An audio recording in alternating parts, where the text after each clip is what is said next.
Hello and welcome to Vizrt Days. My name is Chris Black and I'm here with Ali El Husseini from Al Jazeera. Ali, you are the head of network operations standards. Thank you for coming to Vizrt Days. Thank you. Thank you for having me again. Yeah, we enjoyed you so much last year. We wanted you to come back this year. Thank you. Now, Al Jazeera has just started implementing Mozart. What made Al Jazeera decide to go with a control room live assist tool? Okay. If I want to build based on the presentation that we did last year as Al Jazeera when we explained our centralization project, which is a 3 years project to centralize all our core functionalities and broadcast equipments. One of the core areas was the control room operations. Okay. In Al Jazeera, it was a little bit different for us because we had, as employees, to convince the management that we need Mozart. And this is the part that shocks most of the people, because usually this kind of decision comes from management level because of the known reason, which is they are headcount, efficiency, all these kind of things. From our perspective, when we were operationally and technically building this solution, we were not looking at it from that perspective. One core requirement from our centralization aspect is to centralize all the production facilities. But there is one major issue that we face is the language. We have Arabic service, we have a service in Balkan, we have an English service, and God knows what is going to happen next. With all the technicalities and how you're going to build your workflows, the idea was to implement Mozart, and we call it a studio assist at the phase 1. It's going to be automating some functionalities, but let's look at it as a virtual control management system. It's one tool that everyone is familiar with, regardless if it's automated or non-automated. But it's one interface. It has all your templates, how to drive all these equipments, all the devices around it. And if you want to switch operational people from the Arabic language service to the English language service, it's one interface. It's same template, it's centralized. Audio device in here, audio device in here. They don't care what are the naming conventions of the workflow. The workflows are built inside this interface. So for us, this was the drive. We automate later on, it's a phases. No one knows what will happen in the future. We started in small areas to automate, but it's our control interface for the control room operation that it can be deployed easily everywhere. It can be redundant everywhere. And you have maximum flexibility in interaction with your newsroom. So it was the first drive. From there, we are pushing Mozart. We are having 9 installations. And it's huge. In 1 year to deploy these kind of 9 installations, it's by itself, it's difficult. So we had to phase it. So phase 1 will be, we're gonna be using Mozart for video playback and graphics playback, and then we're gonna expand. But the core important issue that we have one interface that every operational teams inside your control rooms are familiar with, and they can use it in every service that Al Jazeera provides.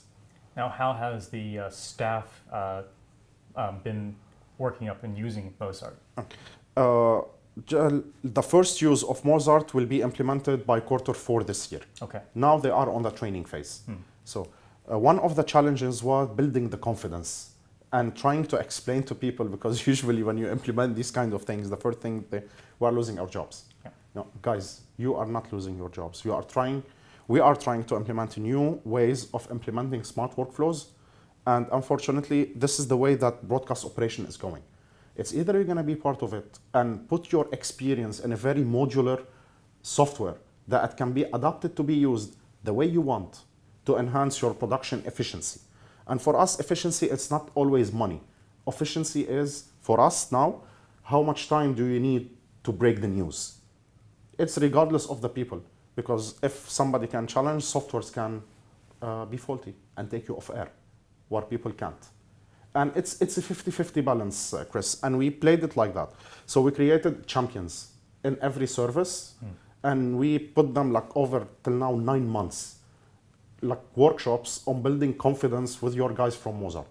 Being in Doha every 3-4 weeks, sharing with them what it can be done and what it needs to be done, the way that you used to do it and how you need to do it in the future, maintaining the same efficiency, that there is no anything impossible to say to the newsroom. Because when that happens, it will be unpredictable what's going to be the reaction if you tell the newsroom you cannot put this. We are not a systematic news that we follow a news wheel, yes, but most of our coverage is breaking. So you cannot predict what's going to happen next. And in such automation system, if you don't have a structure, it will all fail. So it's building confidence with the champions that they're going to implement inside their areas and build the confidence gradually with the other team members.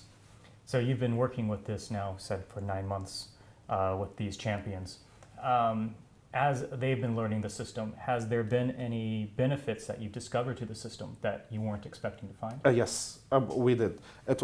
Look, the way we implemented Mozart, we were really, really impressed by the behavior and the attitude of the guys.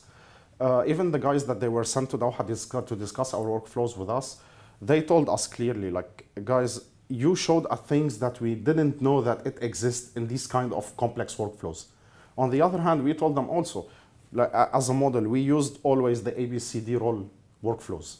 And we always been convinced that this is the best way, that you always can predict what's going next on air. And your guys came and they said, let us propose the AB role workflows. And they added the preview functionality, which in all our system and expertise and even the people available, we were not able to achieve. So yes, it was like shared knowledge between both of us. And I like how we are calling it now, studio assist, not the automation system. Yeah. Because it's assisting every aspect of this area to contribute in something. And later on, how you're gonna automate to the final phase, it will be easier. Fantastic. Well, thank you for coming to visit our 2 days. It's great to see you again. Thank you, Chris. Thank you.